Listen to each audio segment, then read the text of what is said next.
আসসালামু আলাইকুম গাইজ, কেমন আছেন? সবাইকে জানাই শুভরাত্রি। দেখেন, নতুন কৌশলে নতুন মাধ্যমে আবারও চলে আসলাম আপনাদের সামনে একটা ভিডিও নিয়ে। দেখেন, আপনারা ধৈর্য সহকারে থাকেন, দেখেন। হ্যাঁ গাইজ, আসুন দেখেন কেমনে কি করি। আপনারা সুন্দর করে ভিডিওটা দেখবেন এবং কমেন্টসে অবশ্যই জানাবেন। আসলে এটা হচ্ছে কেন খুরকাদো তৈরি করতেছি। দেখেন, প্রথমে স্পেসও বুন নিলাম, এরপরে ব্লিন করলাম, এরপরে আপনি এটা দিয়ে বাম করলাম, তারপরে আমি মেশিনে দিচ্ছি। দেখেন, মেশিনে দেওয়ার পরে কোপটা গাছের গ্লাস, অসাধারণ একটা গ্লাস, অনেক সুন্দর। দেখেন, এখন আস্তে আস্তে করে স্পেসও পল্টেছে, এই বুন থেকে কপি পল্টেছে।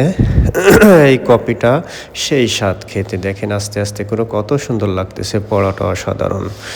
এখন আমি দুধ স্টিম করতেছি, মানে দুধ গরম করতেছি। গরম করার পরে এখন আমি এটা তৈরি করতেছি একটা কুরকাদো। দেখেন, সেই স্বাদ খেতে, মাশাল্লাহ। কে কে এইভাবে খেতে চান অবশ্যই কমেন্টসে জানাবেন। আমার খাওয়া দেখে আমার বন্ধু, সে বলে আমি একটু খাইবো, সেও খেয়ে দেখে অসাধারণ। এখন আপনারা কেমন হয়েছে জানাবেন।